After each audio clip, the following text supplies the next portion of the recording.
जय भीम जय भारत. मी बहुजन समाज पार्टीचा अधिकृत उमेदवार बाळासाहेब उर्फ शशिकांत गडहिरे. आज महाराष्ट्रामध्ये निवडणूक प्रक्रिया चालू आहे. ही निवडणूक राज्याला नवी दिशा देणारी ठरणार आहे. भारतीय संविधानाने हे आपल्या संविधान हे आपल्या लोकशाहीचा आत्मा आहे. परंतु आजवरच्या सत्ताधाऱ्यांनी संविधानाची संपूर्णपणे अंमलबजावणी केलेली नाही. त्यामुळे आपला बहुजन समाज आजही समस्याग्रस्त आहे. यातून मुक्तता होण्यासाठी बहुजन समाजाला पुन्हा डॉक्टर बाबासाहेब आंबेडकर यांच्या विचाराची वाटचाल करावी लागणार आहे. डॉक्टर बाबासाहेब आंबेडकरांनी सर्व समस्याची गुरुकिल्ली ही राजसत्ता काबीज करण्यासाठी सांगितलं. मात्र आजवर देशातील मनोवादी विचाराने सत्ताधाऱ्यांनी ही गुरुकिल्ली बहुजन समाजाला सापडू दिलेली नाही. यातून धडा घेऊन सत्तेची मास्टर चावी आपल्याला शोधावी लागणार आहे आणि यातूनच आपल्या समस्या सुटणार आहेत.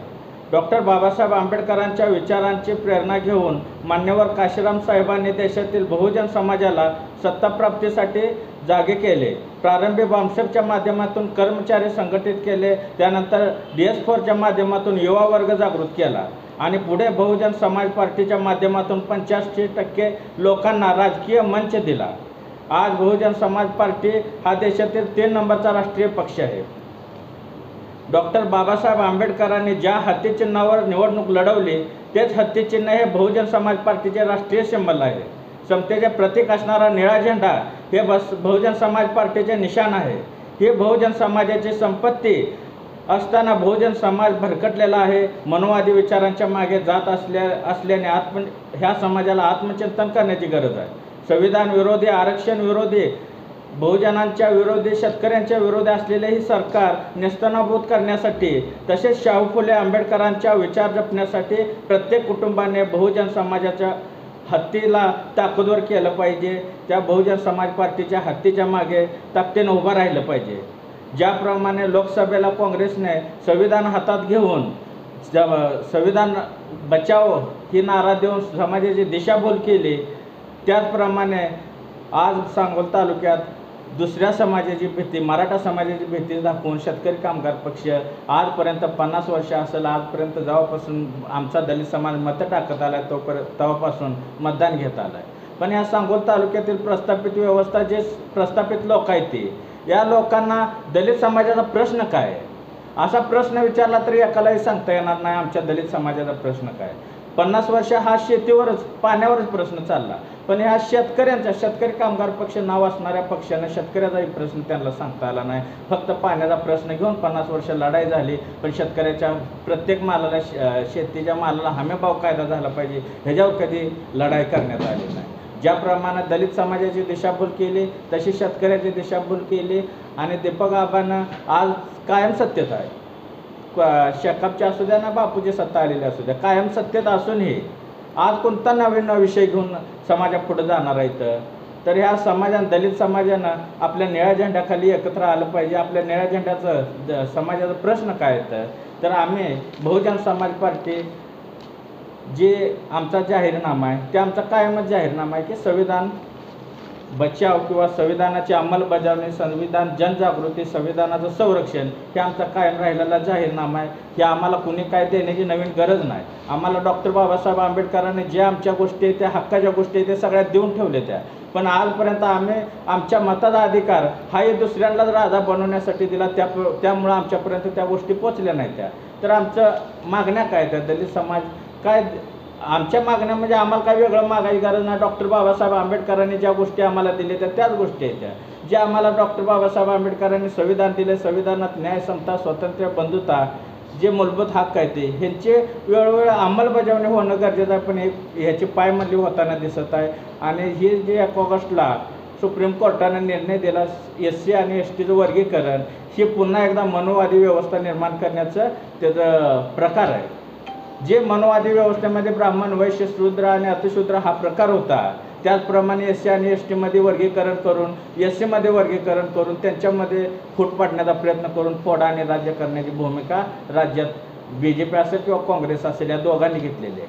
BJPनं जे हरियाणामध्ये सरकार निवडून आलं तिथं ते लागू करायचा निर्णय घेतला. तेलंगणामध्ये काँग्रेसचं सरकार आलं तिथं त्यांनी लागू करायचा निर्णय घेतला. आज महाराष्ट्रात महायुती सरकारनं त्याचा निर्णय जी काढला, समिती स्थापन केली, काँग्रेस त्याच्यावर मुख घेऊन, महाविकास आघाडी त्याच्यावर मुख घेऊन बसलेली आहे. म्हणजे या सगळ्यांचा मिळून ह्याच्यावर आमच्या दलिताच्या प्रश्नावर एकही बोलत नाही. वर्गीकरण केल्यानंतर कुठली गोष्ट तुम्ही साध्य करणार आहे? तुमचं काय म्हणणं आहे की मागास समाजाला आरक्षण भेटलं नाही किंवा त्याच्यापासून वंचित राहिले हे तुम्ही समाजात द्वेष निर्माण करून एकमेकाला समाजापासून फोडून तुमचं नाकर्तेपण आजपर्यंत ते तुम्ही त्या SC अनुसूचित जाती आणि जमातीमध्ये मागास का जाती राहिल्या, तर तुम्हाला आमचा त्यात एक जाहीरनाम्यात एक विषय आहे की अनुसूचित जाती व जमातीत ज्या जाती मागास आहेत त्यामध्ये शिक्षणाचा प्रसार होणं गरजेचं आहे. त्यात शासकीय उपक्रम शिक्षणासाठी शासकीय उपक्रम राबवलं पाहिजे आणि शिक्षणासाठी तुम्ही स्वतंत्र निधी वाढवला पाहिजे.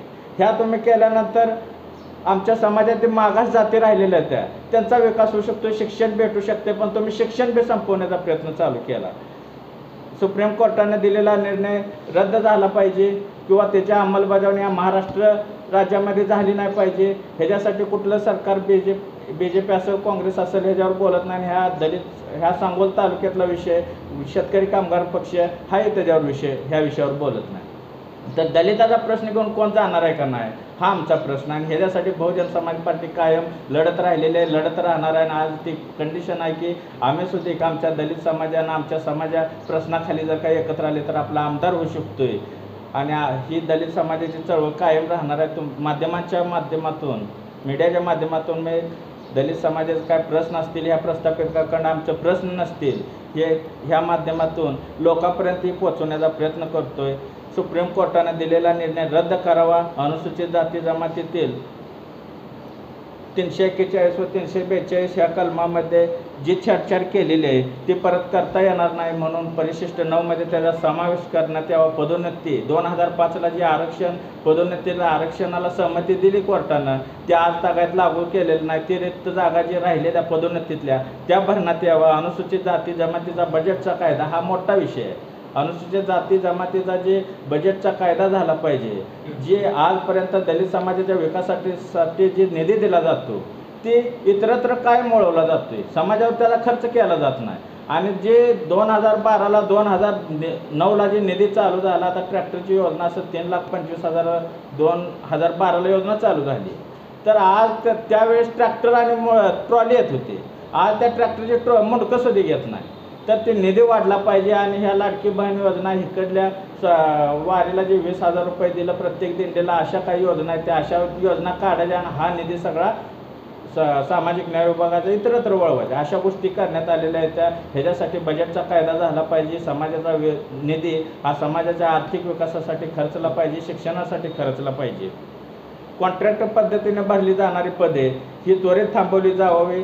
शिक्षणाचं सरकारी संस्था आणि शिक्षणाचं खाजगीकरण हे त्वरित थांबवलं जावं. ह्यासाठी बहुजन समाज पार्टी सत्तेत आल्यानंतरही प्रयत्न करणार आहे, ह्याच्यावर काम करणार आहे. नाही आलं तरीसुद्धा आम्ही ह्याच्यासाठी रोडवरची लढाई कायम लढत राहणार आहे.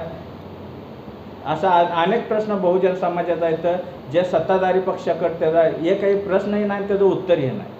आणि आमचा दलित समाज हा कुठल्या माध्यमातून त्यांच्या संरक्षणाखाली गेला आहे. निळा झेंडा ही पूर्ण देशाचं संरक्षणाचं ठिकाण आहे. आज सुप्रीम कोर्टाने निळा हे आपलं निशाण लावलं. निळा हे सगळ्यांना संरक्षण देणारं ठिकाण आहे. तर सगळ्या समाजानं, आपल्या दलित समाजानं निळ्या झेंड्याखाली यावं. सांगोल तालुक्यात आता एकमेव उमेदवार हा दलित समाज बहुजन समाज पार्टीचा एकमेव उमेदवार आहे. तर सगळ्या लोकांना, दलित समाजाला, इतर शेतकरी असेल, बहुजन असेल, सगळ्यांना माझं आव्हान आहे की तुम्ही बहुजन समाज पार्टीला मतदान करावं. शेकापचे उमेदवार ठामपणाने सांगतात की नाना निळा झेंडा एकत्र आलेला आहे आणि त्यांचे आता भीमशक्तीचे काही संघटनेचे पदाधिकारी आता त्यांच्या प्रचाराला सुद्धा लागलेले आहेत. त्यावरती काय सांगतात? अनेक निवडणुकीमध्ये निळा झेंडा घेऊन हे निवडणुकीला सामोरं जातात. अशा अनेक संघटना पाठिंबा देतच आलेल्या आहेत ह्याच्या आधी पण. त्यामुळं आता सध्याची परिस्थिती अशी आहे की निळ्या झेंड्याचा आणि बाबासाहेबांच्या हातीचा ह्या विधानसभेमध्ये एकमेव उमेदवार असल्यामुळं हा समाज जागरूक झालेला आहे आणि बहुजन समाज पार्टीच्या पाठीमागे खंबीरपणे उभा आहे. ह्या कोणाच्याही भूलथापेला हा समाज आता बळी पडणार नाही. तुम्ही बघितलं काही जणांनी पाठिंबा दिला, त्या पाठिंबामध्ये असं चित्र आहे की काही जणांचं मतदानाला नावच नाही, काय 20 वर्षाचे आहेत, काय 16 वर्षाचे आहेत, काय 17 वर्षाचे आहेत. त्यामुळे ह्याचा इफेक्ट बहुजन समाज पार्टीवर अजिबात होणार नाही आणि समाजावरही होणार नाही. हा निळा झेंडा घेऊन प्रामुख्यानं सगळे पक्ष फिरायला लागलेले आहेत, ही बहुजन समाजाला कळलेलं आहे. आपला निळा झेंडा हाती फक्त बहुजन समाज पार्टीकडे असल्यामुळे हा समाज बहुजन समाज पार्टीच्या पाठीमागे, परंतु काय गावगुंड धमकावत असल्यामुळे समाज ओपन येत नाही, पण मतदानाच्या रूपातून हा समाज त्यांना त्यांची जागा नक्कीच दाखवून देईल. विद्यमान आमदाराकडून सांगितलं जाते की डॉक्टर बाबासाहेब आंबेडकरांच्या स्मारकासाठी कोटीतून निधी दिलेला आहे, हा समाज आम्हाला मते देणारच. डॉक्टर बाबासाहेब आंबेडकर यांनी जी लढाई लढली ती पुतळ्यासाठी किंवा स्मारकासाठी किंवा अशा भौतिक सुखासाठी नाही. डॉक्टर बाबासाहेब आंबेडकरांनी लढाई ही माणूस बनण्यासाठी लढली. डॉक्टर बाबासाहेब आंबेडकरांनी ज्या योजना आम्हाला माणूस म्हणून बनवण्यासाठी हक्काच्या गोष्टी दिल्या, ती शिक्षण, आरोग्य, रोजगार आणि जे संविधानात दिलेलं न्याय, समता, स्वातंत्र्य, बंधुता ह्या गोष्टी आहेत. ह्याच्यावर त्यांनी काय दिलं असेल तर मी मान्य करतो. पुतळा दिला, पुतळाही देणार आहे ते काय त्यांच्या ह्याच्यातनं दिलेला नाही, ती सामाजिक न्याय विभागाचा फंड आहे, ती त्यांना खर्च करावा लागणार आहे, त्या माध्यमातून ते देत जाणार आहेत. पण तुम्ही शिक्षणासाठी काय करताय, बहुजन समाजाच्या उद्धारासाठी काय करताय? सोडे आज बहुजन समाज पार्टीचा निळ्या झेंड्याचा एकमेव आज 20 वर्षापासून काम करणारा दुसऱ्या कुठल्याच पक्षाची माझी कवाही चारण्याचाही संबंध नाही.